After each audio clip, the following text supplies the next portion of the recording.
ഇറച്ചിക്കറി വെക്കുന്നത് പോലെ നമുക്കിന്നൊരു സോയാബീൻ കറി ഉണ്ടാക്കാം. ആദ്യമേ 2 ടീസ്പൂൺ മുളക് പൊടി,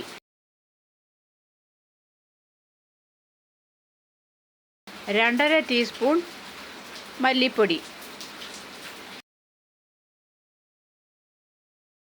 ഒരു 1/4 ടീസ്പൂൺ മഞ്ഞൾപ്പൊടി.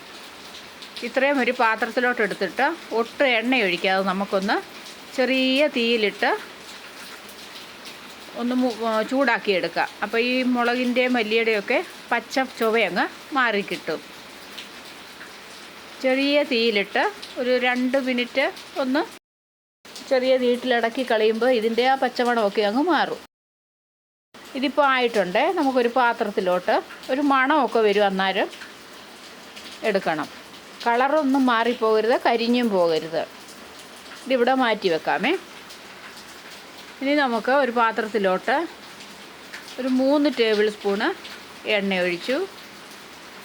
2 ഏലയ്ക്ക, പച്ച ഏലയ്ക്ക 2 എണ്ണം പൊളിച്ചത്, ഒരു 6-7 ഗ്രാമ്പൂ, ഒരു കഷ്ണം പട്ട, 5-6 മണി കുരുമുളക്, ഒരു ബേ ലീഫ്, ഇതെല്ലാം കൂടി ഇട്ട് ചെറുതായിട്ടൊന്ന് ചൂടാക്കിയെടുക്കുക. അത് കഴിഞ്ഞിട്ട് 2 വലിയ സവാള നീളത്തിലരിഞ്ഞത് അതിനകത്തോട്ടിട്ട് സവാളയുടെ കളറ് മാറുന്നത് വരെ നമുക്ക് വഴറ്റിയെടുക്കാം. പെട്ടെന്ന് സവാളയുടെ കളറ് മാറണമെന്നുണ്ടെങ്കിൽ ഇച്ചിരി ഉപ്പിട്ട് കൊടുത്തേച്ചാൽ മതിയേ. ഇത് സോയാബീനാണ്. 200 ഗ്രാം സോയാബീൻ ആണ്. മഞ്ഞളും ഉപ്പും ഇട്ട് വേവിച്ച് വിഴിഞ്ഞെടുത്ത് വെച്ചേക്കുന്നതാണ്. ഉള്ളി കളറൊക്കെ ഒന്ന് മാറി വരുന്നുണ്ട്. അപ്പോൾ നമുക്ക് ഒരു 8 അല്ലി വെളുത്തുള്ളി, ഒരു ചെറിയ കഷണം ഇഞ്ചിയും കൂടെ ചതച്ചത് ഇട്ട് കൊടുക്കാം. തീയ് ഹൈ ഫ്ലെയിമിലിടരുത്, കരിഞ്ഞു പോകും.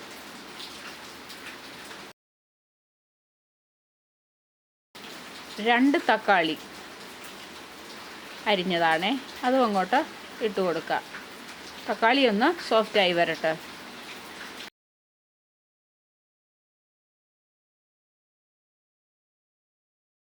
തക്കാളി സോഫ്റ്റായി വരാനായിട്ട് നമുക്ക് ഇച്ചിരി ഉപ്പിട്ട് കൊടുക്കാം.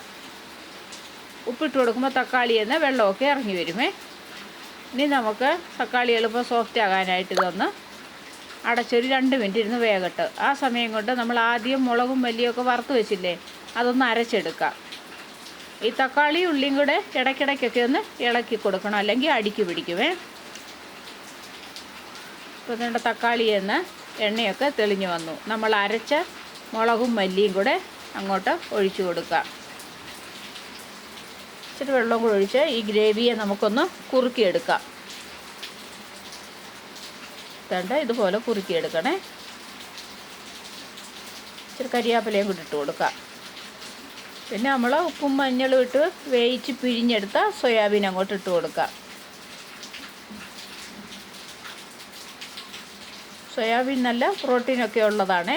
ഇത് ആഴ്ചയിലൊരിക്കലോ ഒരു 10 ദിവസത്തിലൊരിക്കലൊക്കെ ഒന്ന് കഴിക്കണം ഉണ്ടാക്കി. ഇച്ചിരി ഗ്രേവിക്ക് ആവശ്യമായിട്ട് ഇച്ചിരി ചൂടുവെള്ളം ഒഴിച്ചു കൊടുക്കാം. എല്ലാമൊക്കെ ഒന്ന് പിടിച്ച് വരട്ടെ. സോയാബീനിലോട്ട് മസാല പിടിക്കാൻ ഇച്ചിരി താമസമാണ്. പിടിച്ച് വരട്ടെ. നമുക്ക് അതിനായിട്ട് ഒരു 2-3 മിനിറ്റ് ചെറിയ രീതിയിലൊന്നുകൂടെ ഒന്ന് അടച്ചു വെച്ച് ഇടയ്ക്കൊക്കെ തുറന്ന് ഇളക്കി കൊടുക്കണം, അല്ലെങ്കിൽ അടിക്ക് പിടിക്കും.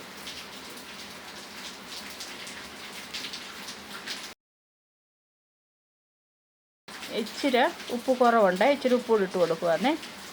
ഇച്ചിരി കുരുമുളക് പൊടി ഇട്ട് കൊടുക്കാമേ.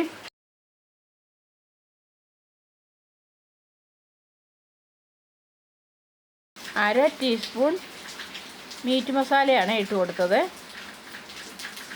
മീറ്റ് മസാല ഇല്ലെങ്കിൽ ഗരം മസാല ഇട്ട് കൊടുത്താലും മതി. ഇനി നമുക്ക് ഒരു പാത്രത്തിലോട്ട് കടുക് പൊട്ടിക്കാം. ഇച്ചിരി എണ്ണ ഒഴിച്ച് ഇച്ചിരി കടുകും ഉള്ളിയും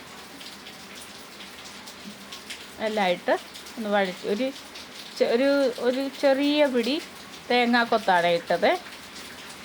അതൊന്ന് വഴറ്റിയെടുക്കാം. നമുക്ക് നമ്മുടെ കറി സെർവ് ചെയ്യാമേ.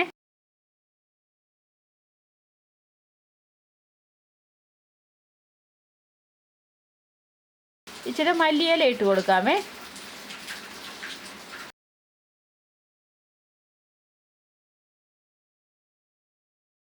പിന്നെ കടുകും തേങ്ങാക്കൊത്തും കൂടെ വെളിച്ചെണ്ണയ്ക്കകത്ത് വറുത്തതാണ്, അതും അതിൻ്റെ പുറത്തോട്ട് ഇട്ട് കൊടുക്കുക.